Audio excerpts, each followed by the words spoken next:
बात है कि हस्ती मिटती नहीं हमारी, सदियों रहा है दुश्मन दौरे जमा हमारा। यूनान मिस्र रूमा सब मिट गए जहां से, बाकी मगर है लेकिन नामो निशा हमारा। तो ये इयम विसृष्टिरियत आब भूव यदि वा दधे यदि वा ना, यो अस्य अध्यक्षा परमे वियो मंतसो अंग वेद यदि वा न वेद। ये सब पूरा सृष्टि, पूरा कारखाना, भूमंडल, ये किसने बनाया है? कौन इसे चला रहा है? क्या जो ऊपर बैठा हुआ है, क्या वो इसका संचालन कर रहा है, या वो भी नहीं जानता कि इसको किसने बनाया है और कौन संचालन कर रहा है? अब मैं ये नहीं मानता हूं कि ये किसी चीज को डिनाई करने की कोशिश हो रही है। ये प्रयास हो रहा है आपके ऊपर कि आप अपनी बुद्धि का प्रयोग कीजिए और ये जो पहेली है, इस पहेली को खोजने की कोशिश करिए। और जिस दिन आप ये पहेली खोज लेंगे, ये आपके आध्यात्मिक विकास में भी मदद करेगी और ये आपके विज्ञान के विकास में भी मदद करेगी। इस संस्कृति में किसी, चाहे विचार हो चाहे व्यक्ति हो, किसी को पराया समझने के लिए कोई जगह ही नहीं है। अहम ब्रह्मास्मि तत्वमसि। अपने जैसे ही दूसरे व्यक्ति के सामने हाथ जोड़कर प्रणाम क्यों, नमस्कार क्यों करते हो? कहा कि मैं व्यक्ति को नमस्कार नहीं कर, उसके सामने नहीं झुकता हूं। उसके अंदर जो आत्मा के रूप में परमात्मा विद्यमान है, उसे मेरी आत्मा के अंदर जो परमात्मा विद्यमान, वो उसको पहचानता है। और आत्मा की जो वो इंटरकनेक्टिविटी है, मैं उसको प्रणाम करता हूं। भारत की ने अपने आप को खुद कैसे देखा है? हमारे शास्त्रों में आता है, how India has been defined. Bharat को परिभाषित कैसे किया है?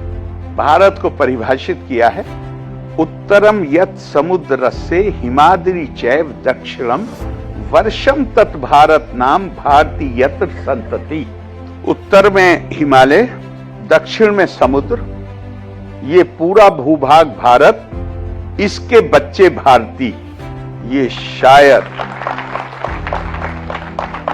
ये जब ये हमारे ऋषियों ने, ध्यान रखिएगा हमेशा, भारत के इतिहास में ना तो कोई बादशाह, राजा, ना कोई सेनापति समाज का आदर्श नहीं रहा है। समाज के आदर्श ऋषि रहे हैं। राजा को भी, जिसको हमने अवतार का दर्जा दिया है, इसलिए नहीं दिया कि वो राजा थे। राजा के नाते तो हमेशा 3 मामलों को लेकर उनकी आलोचना की गई।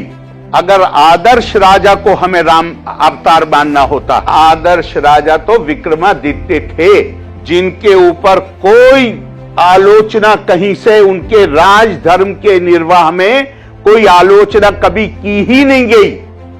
लेकिन भारत के मानस को राजा अपील नहीं करता, भारत के मानस को त्यागी अपील करता है। भारत में आकर्षण त्याग के लिए है, राज के लिए नहीं है। स्वामी विवेकानंद ने यही बात कही है। कहा, India has only 2 national ideals, renunciation and service. Intensify her in these 2 channels, the rest will take care of itself. ये भारत का जीनियस है। भारत में कोई सेनापति हीरो नहीं है, राजा हीरो नहीं, आदर्श नहीं है। हमारे आदर्श कौन है? हमारे आदर्श वो हैं जो सब कुछ छोड़ के तपा स्वाध्याय निरतम, जिन्होंने अपने जीवन लगा दिए ज्ञान की साधना में, अध्यात्म की साधना में, to understand and study the self. वो उन्होंने हमेशा इस समाज को प्रेरित किया है। भारत को कैसे परिभाषित किया गया? भारत को परिभाषित किया गया कि उत्तर में हिमालय और दक्षिण में समुद्र, इसके बीच में जो भूभाग है, ये भारत है। और यहां रहने वाले इसके बच्चे हैं। आज आप उसे नागरिक कह सकते हैं, लेकिन बच्चे हैं। अब ये किस जमाने में लिखा गया? आज से फकत 200-250 साल पहले तक दुनिया में एक भी देश ऐसा नहीं था जहां नागरिक होने के लिए ये शर्त ना हो कि या तो आपको किसी खास धार्मिक परंपरा से संबंध होना चाहिए, या आपको कोई भाषा किसी एक खास भाषा के आप बोलने वाले होने चाहिए, या किसी एक खास संस्कृति या सभ्यता से आपका ताल्लुक होना चाहिए, या आपकी खाल का रंग कोई खास होना चाहिए, वरना तो आप सोसाइटी में अदर कंसीडर किए जाते थे। हमारे यहाँ इसकी कल्पना ही नहीं, कहीं कोई जिक्र ही नहीं कि तुम कौन हो, बल्कि अगला जो मैं कोट करने जा रहा हूं उसमें उसे और क्लियर कर दिया। ये तो भारत के भूभाग की परिभाषा हो गई। अब भारत की संस्कृति और सभ्यता क्या होगी वो अगले में बता दिया। भारतेषु स्त्रिया पुरुषो नाना वर्णा प्रकृतिते नाना देव अर्चने युक्ता नाना कर्माणि कुर्वते। और क्या आप लोग यूनिवर्सिटी में पढ़ते हैं, आपको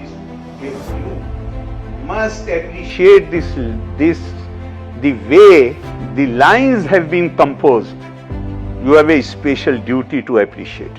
दुनिया में अभी चंद सालों से शुरू हुआ है महिलाओं को पहले संबोधन करना, वरना पुरुष प्रधान जगत था पूरा ये। लेकिन अब हम कहते हैं देवियों, सज्जनों, लेडीज, जेंटलमैन। हमारे ऋषि आज से हजारों साल पहले कह रहे हैं भारतेषु स्त्रिया पुरुषो, पहले स्त्रियां बाद को पुरुष।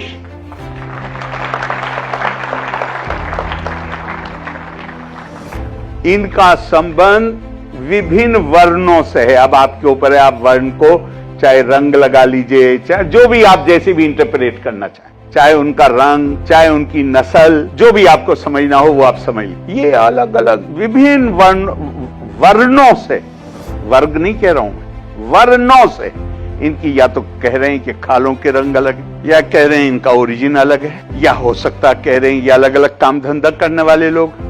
ये विविधता है, ये विभिन्नता नहीं है। इस विविधता ने हमारी सभ्यता को कमजोर नहीं किया। हम कभी नहीं डरे विविधता से। क्यों? हमने उसे कभी विभिन्नता नहीं माना।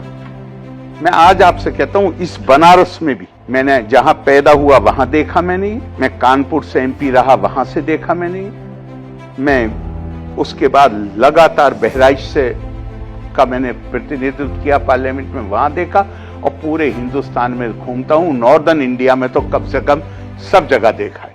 खास तौर से फ्राइडे के दिन जब नमाजी मस्जिद से नमाज पढ़ के निकल रहे होते हैं तो गांव की भोली भाली हिंदू औरतें अपने बच्चों को गोद में लिए हुए मस्जिद के आगे खड़ी हुई होती। मेरे जैसा आदमी,